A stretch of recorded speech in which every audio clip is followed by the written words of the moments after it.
जय हिंद, नमस्कार।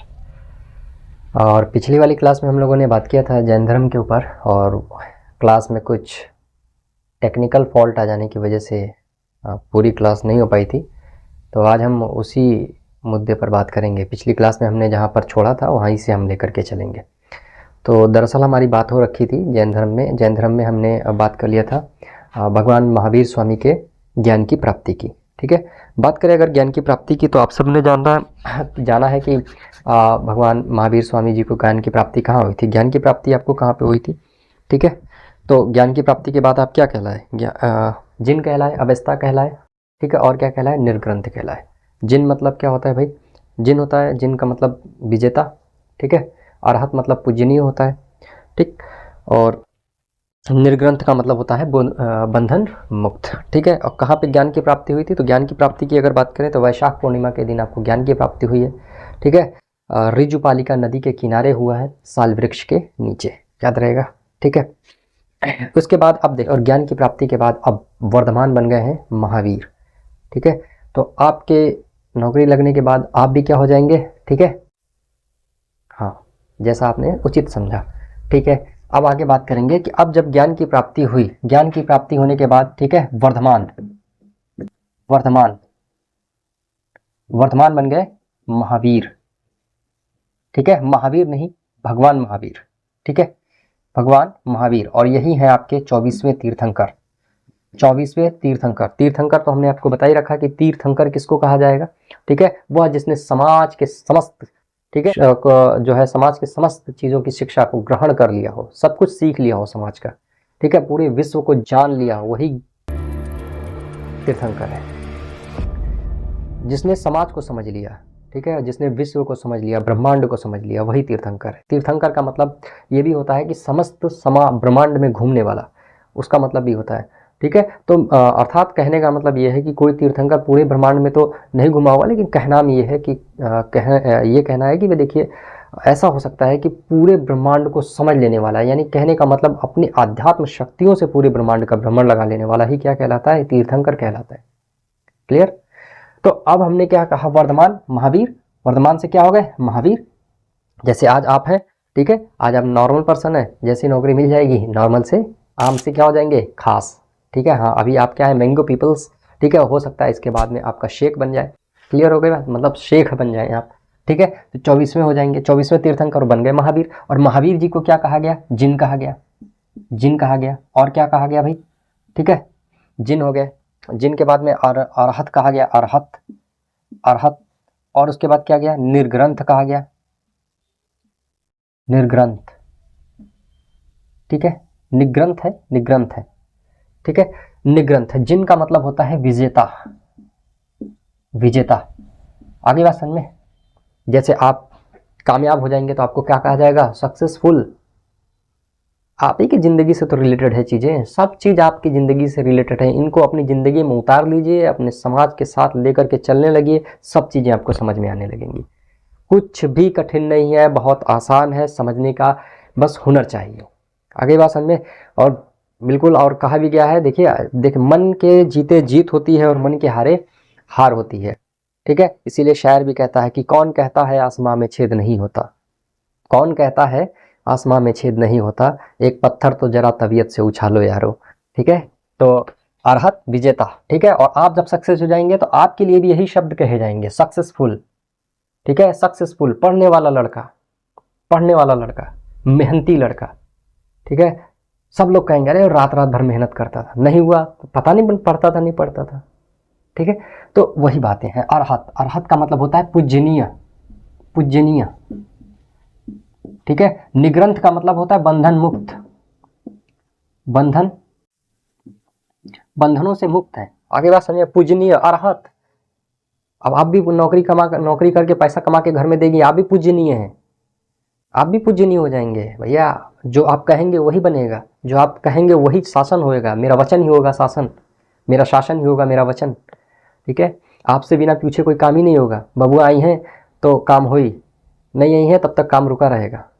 अभी बात समझ में? बंधन मुक्त। अभी आइए ना 6 बजे बाद, शाम के 6 बजे के बाद आइए, देखिएगा कितना बोली पड़ता है आपको। लेकिन जैसे ही नौकरी लग जाएगा, बाबू रात के 8 बजे आइएगा, तभी कोई पूछने वाला नहीं है आपको।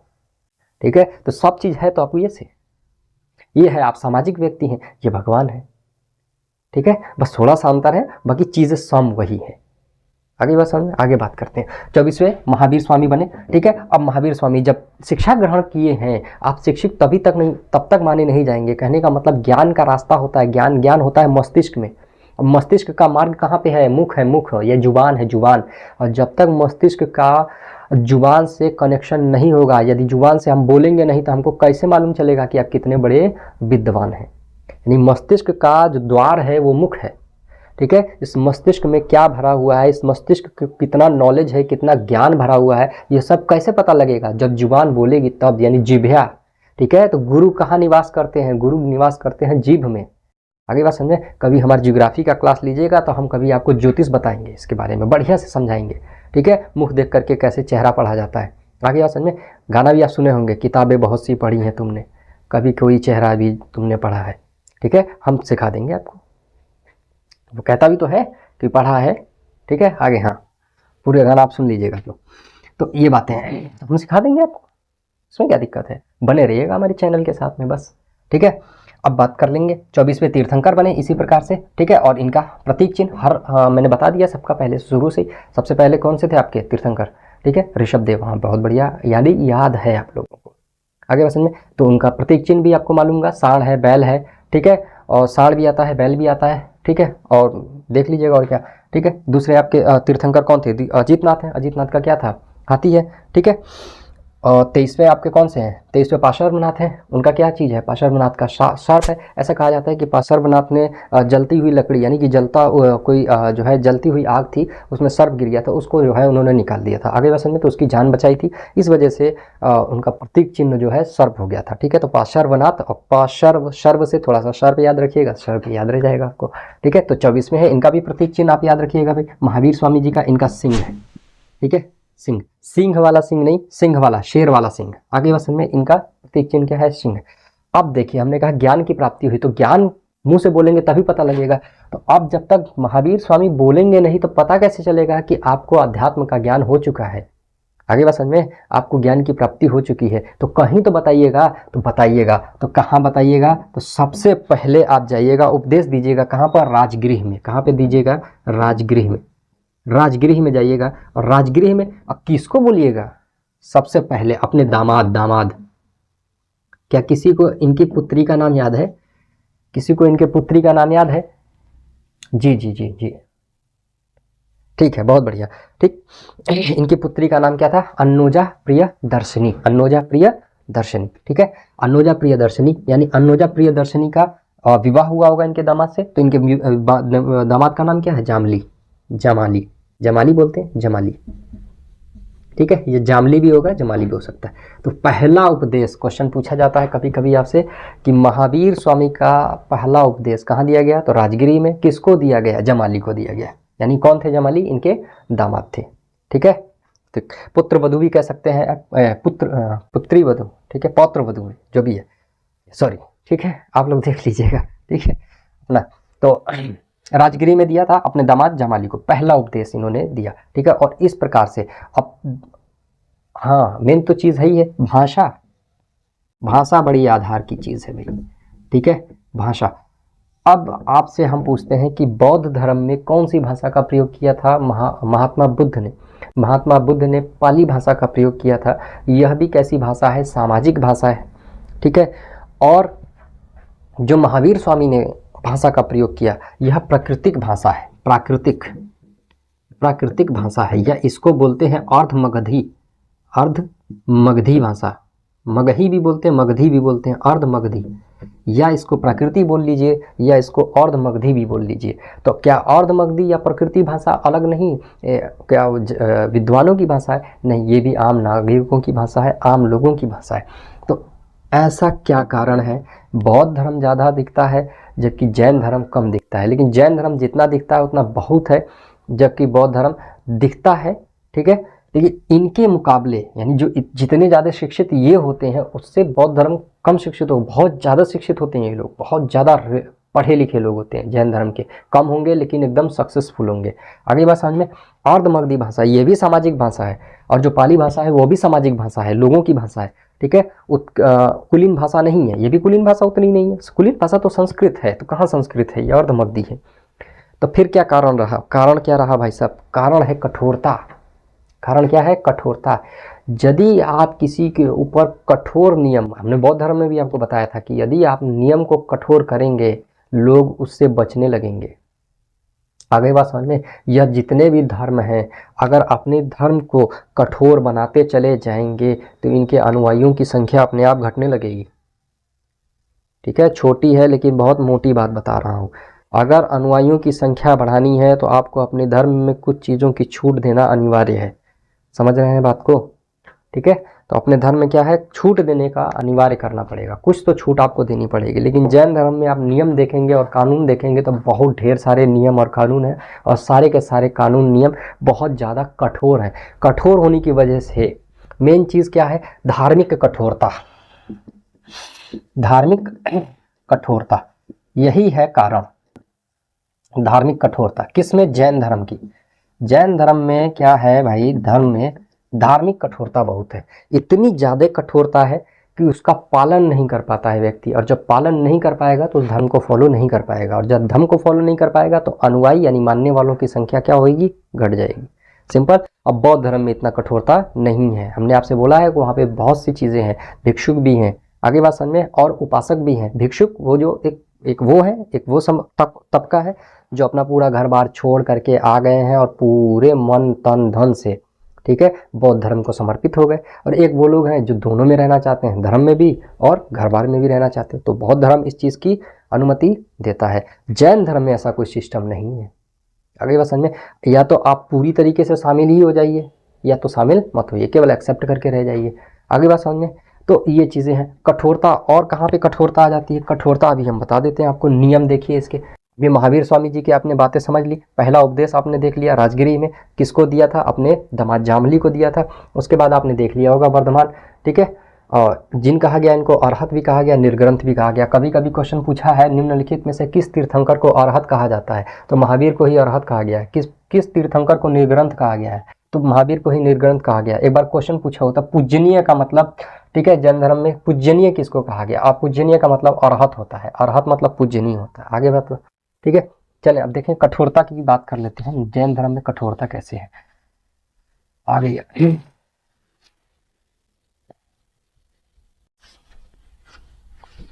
तो इनके कुछ उपदेश हैं, जो उपदेश इन्होंने दिए उनमें से कुछ हम आपको बता रहे हैं, इनके दिया गया उपदेश, ठीक है। कुछ उपदेश हैं। उपदेश की अगर बात करेंगे, पहला उपदेश क्या दिया, उपदेश या शिक्षा कह लो, जो भी है। पहला उपदेश इनका क्या है, ठीक है, आत्मा। आत्मा क्या है, कहने का मतलब हमने आपको बताया कि जैन धर्म में क्या है, ठीक है, आत्मा की मान्यता है। जैन धर्म में आत्मा की मान्यता है, कर्म की भी मान्यता है, लेकिन ईश्वर की मान्यता नहीं है। आगे बात समझ में। ये इनके खुद के कुछ मौलिक कॉन्सेप्ट हैं, क्योंकि इनका मानना ऐसा है। पहले हम इसको समझ लेते हैं कि आत्मा क्या है। आत्मा, ठीक है, देखिए ये इनका विश्वास है कि आत्मा क्या है, कि देखिए आत्मा कर्म से ही बंधी हुई है। आत्मा जो होती है वो क्या है, कर्म से बंधी है। यानी कहने का मतलब यदि आपने कर्म किया है, ठीक है, तो आप यहीं पर, आपकी आत्मा जो है यहीं पर सब कुछ भुगत के जाएगी, ठीक है। और वो कर्म आपको कहीं ना कहीं उसका फल मिलेगा जरूर। अच्छे कर्म किए हैं, आपकी आत्मा उससे बंधी हुई है, आपके कर्मों से बंधी हुई है, ठीक है। जैसा कर्म करेंगे वैसा फल पाएंगे। इसीलिए इन्होंने कर्म और आत्मा दोनों को एक साथ जोड़ा है। तो हमने हम कहा ना, इसमें आत्मा की भी मान्यता मिलेगी और इसमें कर्म की भी मान्यता मिलेगी, ठीक है। जस कर्म काइए तस फल पाइए। आगे बात समझिए, सीधा सीधा फंडा ऐसे समझ लीजिए, ठीक है। तो आत्मा की मान्यता, इनका कहने का मतलब आत्मा किससे बंधी हुई है, कर्मों से बंधी हुई है, कर्मों से बंधी हुई है। कर्म ही आत्मा को बनाते हैं। आगे बात समझ में। जैसा कर्म होगा वैसी आत्मा आपकी बनेगी। अच्छे कर्म करोगे आपकी अच्छी आत्मा बनेगी, बुरे कर्म करोगे आत्मा बुरी बनेगी। आगे बात समझ में। आत्मा अंदर से ही बात होती है। दूसरी बात कर लेते हैं आगे, ठीक है। उसके बाद कहते हैं निर्वाण।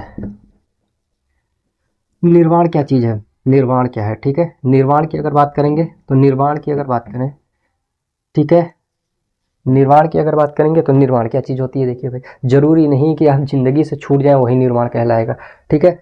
बंधन मुक्त शिक्षा, ठीक है। आप सभी धर्म से रिलेटेड जो भी चीज़ें हैं, ठीक है, उसको समझ जाना भी क्या होता है, निर्माण है, निर्माण प्राप्ति हो गई। तीसरी बात कर लेते हैं, ईश्वर में अविश्वास, ठीक है। ईश्वर में अविश्वास कैसे है? ईश्वर में अविश्वास, ईश्वर की मान्यता नहीं है ना, अविश्वास, ईश्वर की मान्यता नहीं है। चलिए देख लेते हैं ईश्वर की मान्यता क्यों नहीं है, ठीक है। ईश्वर की मान्यता नहीं है। ईश्वर की मान्यता क्यों नहीं है, देख लीजिए। ईश्वर की मान्यता इसलिए नहीं है इसके अंदर क्योंकि इनका मानना यह है कि ब्रह्मांड क्या है, ठीक है। ब्रह्मांड बदलता रहता है, ब्रह्मांड खत्म नहीं होता है कभी भी, ठीक है। और ये बात सच है कि हम आपसे ये बात बिल्कुल सही है, क्योंकि देखिए ब्रह्मांड जो है अपने आप को बदलता रहता है। आपने सुना होगा कि अभी जो है पृथ्वी की उत्पत्ति लगभग आपके मान के चलिए कि, ठीक है, सूरज की अगर अब बात है 10 अरब वर्ष, ठीक है, 5 अरब वर्ष अब बाकी है, तो सूर्य की जो उम्र है वो 5 अरब वर्ष है, ठीक है। तो इससे लगभग पृथ्वी की उम्र भी रही होगी। तो जाहिर सी बात है, आप अगर देखा जाए तो हम अपना अगर पुराना संस्कृति लेके चलें तो 2450 से लेकर के 1750 तक के पीछे का ही हमको पूरा नॉलेज है। तो क्या इससे पहले दुनिया नहीं रही होगी? रही होगी। चलिए हम मान लेते हैं कि 10,000 साल यानी 40,000 साल पहले चले जाते हैं। 40,000 साल पहले में आप देखेंगे तो पूरा पाषाण काल मिल जाएगा आपको। आगे बात समझिए, पाषाण काल में पाषाण काल हो गया, मध्य पाषाण काल हो गया, नव पाषाण काल हो गया, तो पाषाण काल मिल जाएगा, यानी पत्थरों का समय युग है। तो क्या पत्थरों के समय से पहले नहीं दुनिया रही होगी? बिल्कुल रहेगी। उससे पहले भी दुनिया रही होगी, उससे पहले भी दुनिया रहेगी। सोचने के ऊपर अगर हम आ जाए तो बहुत पहले से ये दुनिया है, इतने पहले से है कि आप उसका अंदाजा भी नहीं लगा सकते।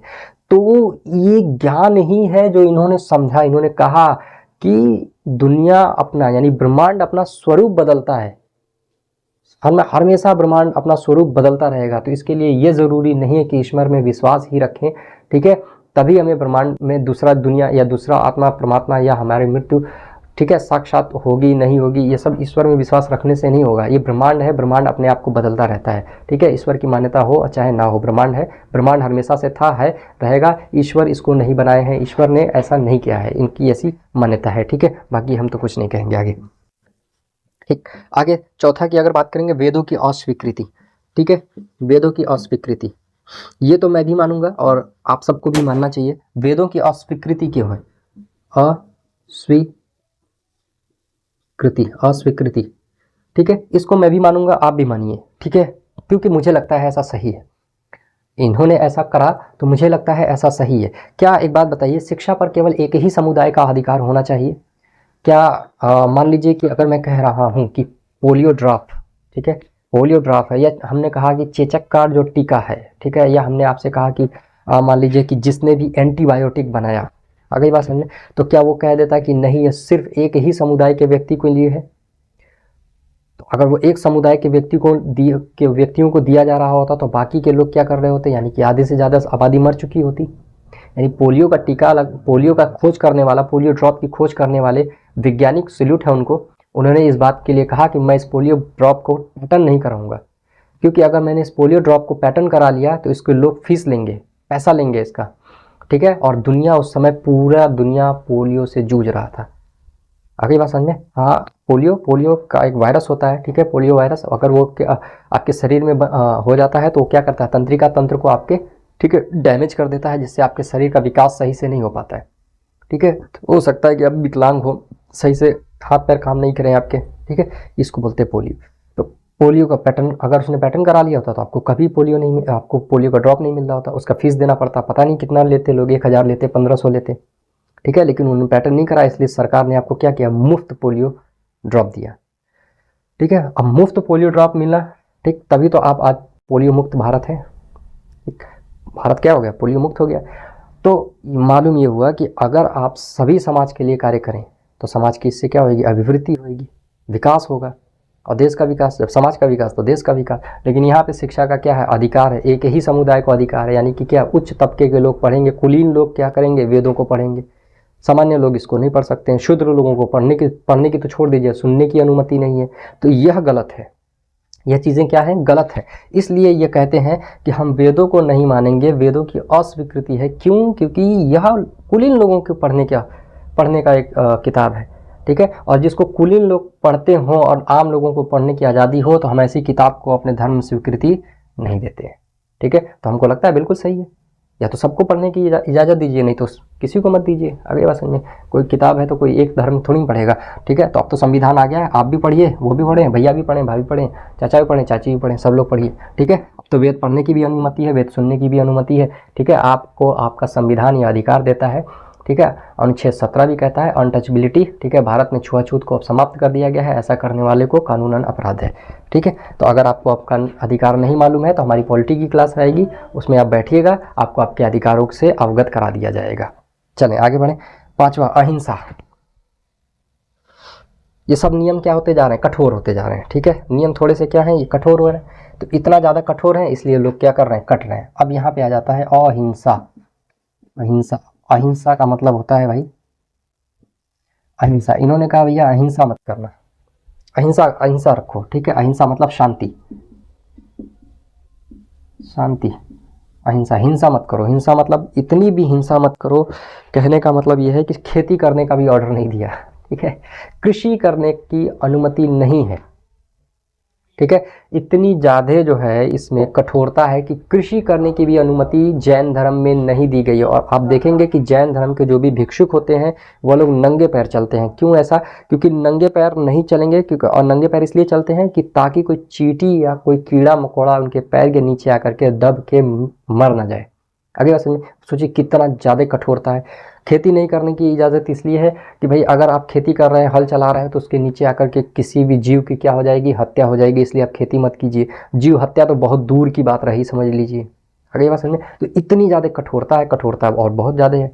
अगली बात समझ में, अब इसमें क्या होता है भाई, देखो कठोरता और क्या कठोरता हो जाती है भाई, देखिए इसमें थोड़ी सी एक नियम है। नियम क्या है भाई, नियम क्या है, भिक्षुक नियम है। ठीक है, भिक्षु बनने वाला नियम क्या है, देखिए जब आप जैन धर्म में भिक्षुक बनने के लिए आते हैं, यानी कि जब सब कुछ समाप्त, सब कुछ छोड़ करके आप आएंगे। आगे बात समझ में, सब कुछ छोड़ छाड़ करके जब आएंगे तो सबसे पहले क्या किया जाता है, आपके ये जो बाल हैं सर के, ठीक है, इनको छीला नहीं जाता, इनको नोच नोच करके निकाल दिया जाता है। ठीक है, उस समय तो वो अंतिम बार। ठीक है, और अंतिम बार आप जितने भी अपने आभूषण हैं, जितने भी अपने कीमती वस्त्र हैं, सब क्या करेंगे, समाज में सब लोगों को बांट दिया जाएगा। यही महिलाओं के साथ होता है। तो महिला क्या करेगी, जब महिला जब जैन धर्म में शामिल होगी, महिला जब जैन भिक्षुणी बनेगी तो उसके भी सर के बालों को क्या कर दिया जाता है, नोच दिया जाता है।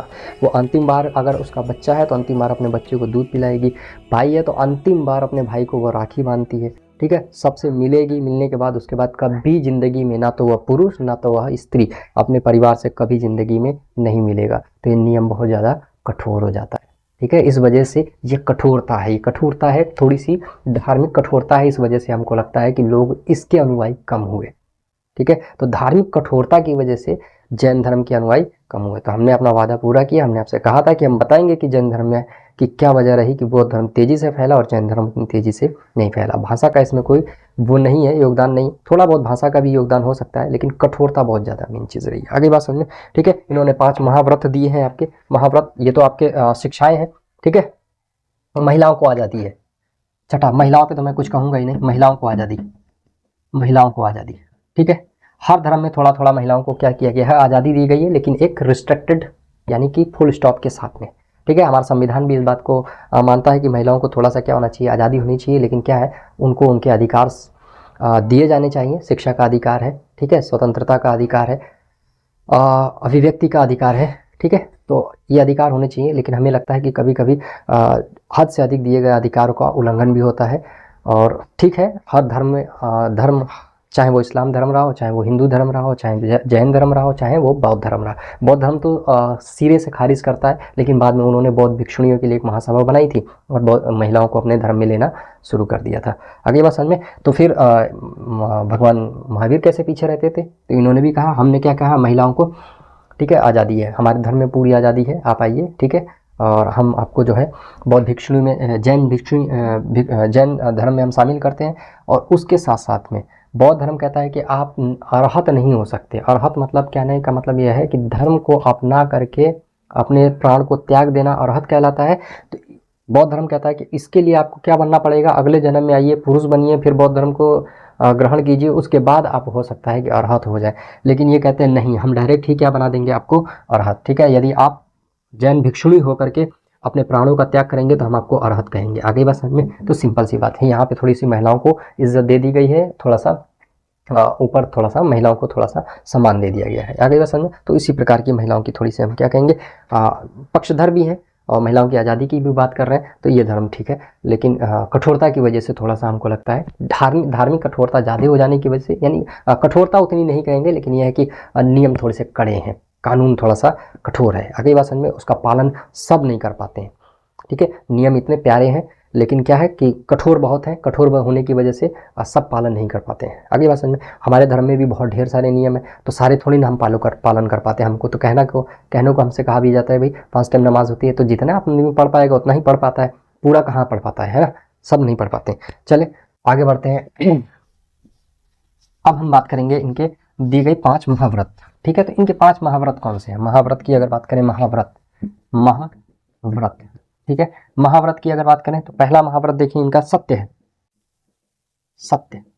दूसरा है अहिंसा, सत्य अहिंसा। तीसरा है अस्तेय, अस्तेय। चौथा है अपरिग्रह, अपरिग्रह, ठीक है। ये अब तक 4 ही दिए जा रहे थे तक, सत्य अहिंसा अस्तेय अपरिग्रह, सत्य अहिंसा अस्तेय अपरिग्रह। यह तो हमने आपको बौद्ध धर्म में भी बताया होगा, जैन धर्म में भी वही चीज़ है। सत्य मतलब क्या होता है? सदा सच बोलो, झूठ मत बोलो। आगे बात समझ। लेकिन यहाँ पे थोड़ा सा एक चीज़ों को बदलना है, ठीक है। इसको क्या है कि देखिए, जब आपके मन से लोभ मतलब लालच, आगे बात समझ में? इंसान है क्या? इंसान पूरा झूठ का पुतला है, 24 घंटे झूठ बोलता है, हमेशा हर चीज़ में झूठ बोल रहा है। अगर फ़ोन करोगे रहेगा कहीं और तो बताएगा कहीं और है। आगे बात समझिए? सही जानकारियाँ नहीं देते हैं सब आजकल, ठीक। तो सत्य का मतलब होता है भाई मन से लालच खत्म हो जाए, लोभ खत्म हो जाए, लालच लोभ। आगे बात समझ में? और जब मन से लालच, लोभ, ईर्ष्या, द्वेष, जलन की भावनाएं जब खत्म हो जाए, असल वही सत्य की प्राप्ति है। सत्य का मतलब ये नहीं है कि मतलब खाली झूठ बोलना छोड़ दिए तो आप सत्य की प्राप्ति, नहीं भैया जी। सिर्फ सत्य की प्राप्ति झूठ ना बोलने मात्र से नहीं है, बल्कि आपको कम से कम अपने मन से लोभ, ईर्ष्या, द्वेष, ठीक है, लालच, क्रोध, ये सब को समाप्त कर देना। लालच, क्रोध भी खत्म हो जाए, क्रोध, ठीक है, लोभ, ये सब समाप्त हो जाए। लालच, लोभ, क्रोध, ईर्ष्या, द्वेष, घमंड, ये सब समाप्त हो जाना ही सत्य की खोज है। असल सत्य की खोज ये होती है। आगे बस में झूठ ही नहीं, झूठ तो ठीक है, झूठ मत बोलिए, वो अलग मैटर है, लेकिन क्रोध, लोभ, ठीक है, ईर्ष्या भावना, ये सब समाप्त हो जाना वही सत्य की खोज है, वही सात्विक है। अहिंसा मतलब क्या है?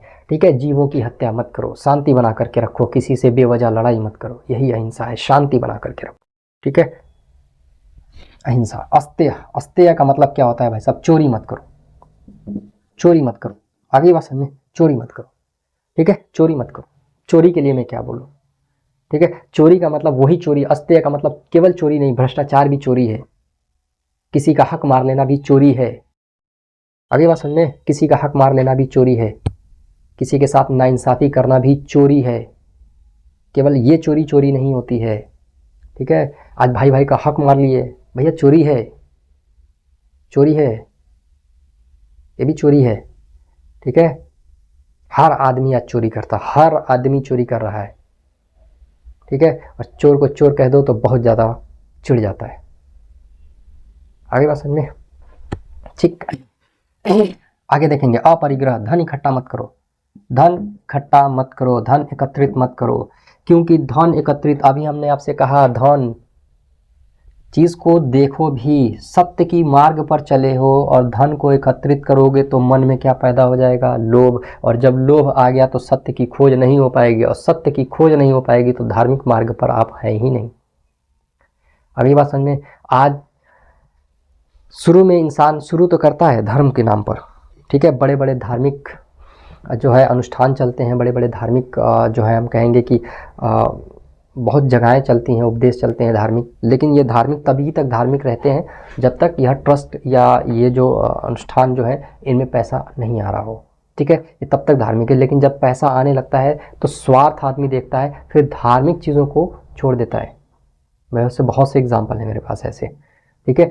चाहे वो किसी का भी धर्म रहा हो, चाहे वो मुस्लिम धर्म रहा हो, चाहे वो सनातन धर्म रहा हो, सबका ऐसा ही हाल है, ठीक है। तो जैसे कि जब आदमी आता है नया नया, ठीक है, तो धीरे धीरे समाज सुधारक के रूप में कार्य करता है, फिर धीरे धीरे वो प्रधान बनेंगे, प्रधान बनने के बाद और समाज में सुधार करेंगे, आगे बात समझ में, और उसके बाद में वो बन जाएंगे विधायक, विधायक जी से फिर बन जाएंगे सांसद, सांसद जी से वही बन जाएंगे मंत्री, मंत्री से मुख्यमंत्री बन जाएंगे, आगे बात समझ में। और जिस दिन वो सांसद मुख्यमंत्री बने उस दिन अपने स्वार्थ के लिए सोचेंगे, जनता के स्वार्थ के लिए नहीं सोचेंगे। तो पद के हिसाब से भी चीज़ें बदल जाती है, समझ गए, बताने का मेरा तात्पर्य यही था, आगे बात समझ में। और क्या आ जाएगा मन में, लोग तो शुरुआत किए थे सत्य की खोज के लिए, शुरुआत किए थे समाज को सुधारने के लिए, और अब क्या गया है, धन, तो मन में हो गया है लोभ, तो जनता जाए भाड़ में, अपना काम बनता, भाड़ में जाए जनता, आगे बात समझ में। पांचवा, अब इसमें पांचवा ला करके जोड़ा कि ये चार चीजें तब तक सात्विक नहीं हो सकती हैं जब तक इसमें क्या नहीं जोड़ा जाएगा, ब्रह्मचर्य। ब्रह्मचर्य, ब्रह्मचर्य का मतलब यही नहीं कि केवल स्त्री से ब्रह्मचर्य, आगे बात समझे, क्रोध, ईर्ष्या भाव, इन सब से छुटकारा, ब्रह्मचर्य। आगे बात समझे, जिसके मन में क्या ना हो, जिसके मन में क्या ना हो, मन में क्या नहीं होना चाहिए आपके, ठीक है। आज इंद्रिय, आदमी क्या है, अपने इंद्रियों के वश में है, इंद्रियों के वश में, जरूरी नहीं है कि कामना मात्र की ही, इंद्रियों में जो कामना क्योंकि ये तो शुरू से चला रहा है, वैदिक काल का समय से आदमी परेशान है अपनी इंद्रियों से।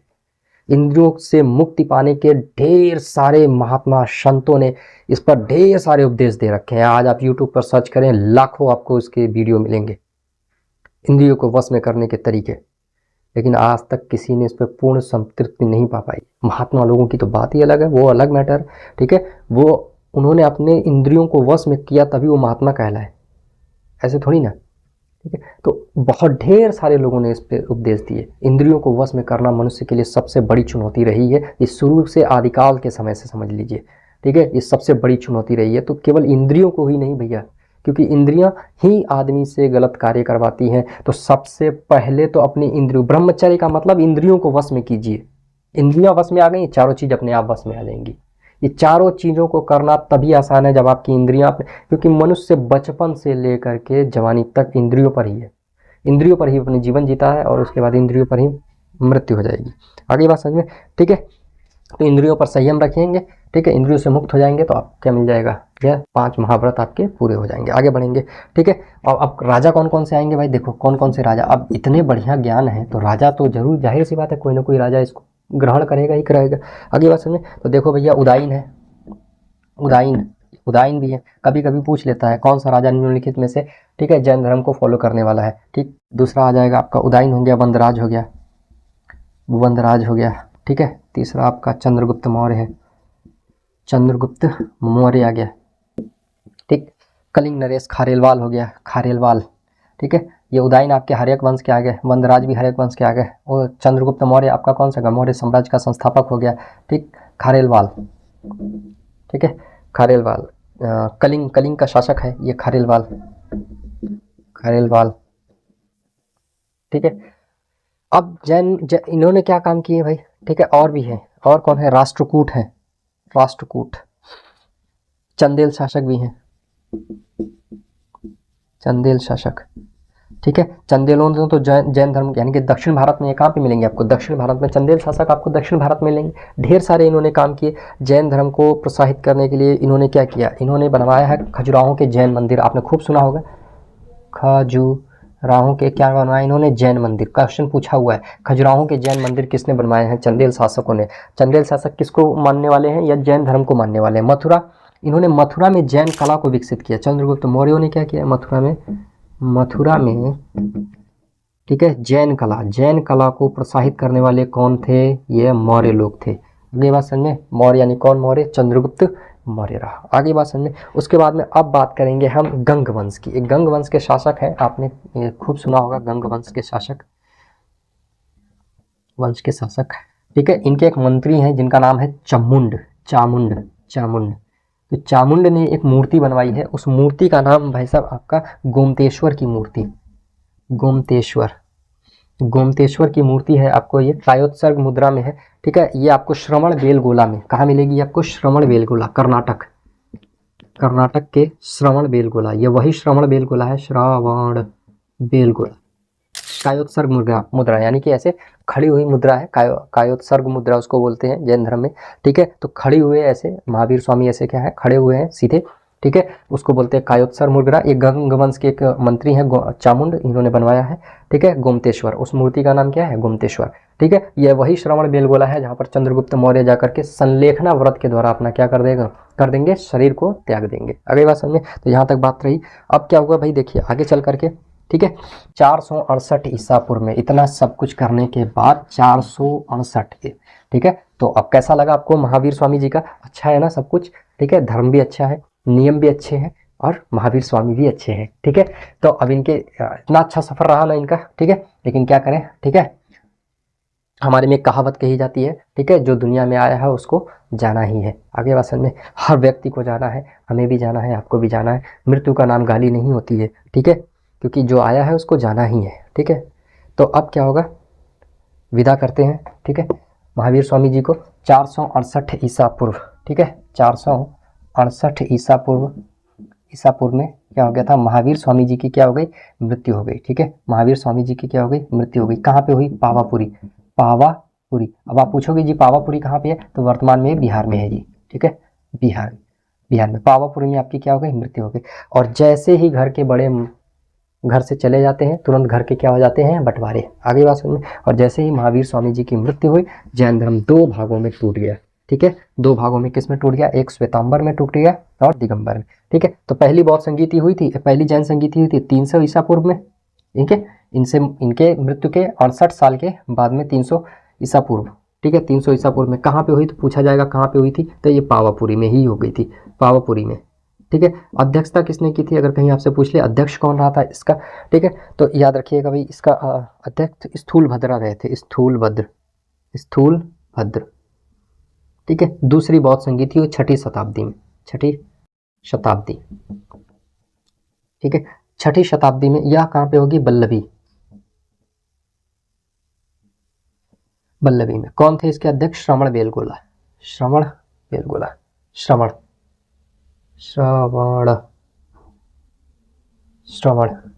ठीक है। हाँ, तो इसके यही 6ठी शताब्दी हुई, और ये 6ठी शताब्दी के बाद में जो है जैन धर्म 2 भागों में टूट गया, श्वेतांबर और दिगंबर। एक्चुअली में 2 संत हुए इसमें, ठीक है, 2 संत हुए। एक का नाम क्या है, भद्रबाहु, और एक का नाम है, ठीक है, स्थूलभद्र, ठीक है, स्थूलभद्र। देखो भद्रबाहु के मानने वाले क्या कहलाए, भद्रबाहु के मानने वाले श्वेतांबर, ठीक है, दिगंबर। भद्रबाहु के मानने वाले क्या कहलाए, दिगंबर, ठीक है, दिगंबर कहलाए। और स्थूलभद्र के मानने वाले श्वेतांबर, ठीक है। तो जैसे ही जैन भगवान महावीर स्वामी की मृत्यु हुई, यहाँ इन लोगों ने 2 बार जो है मीटिंग किया।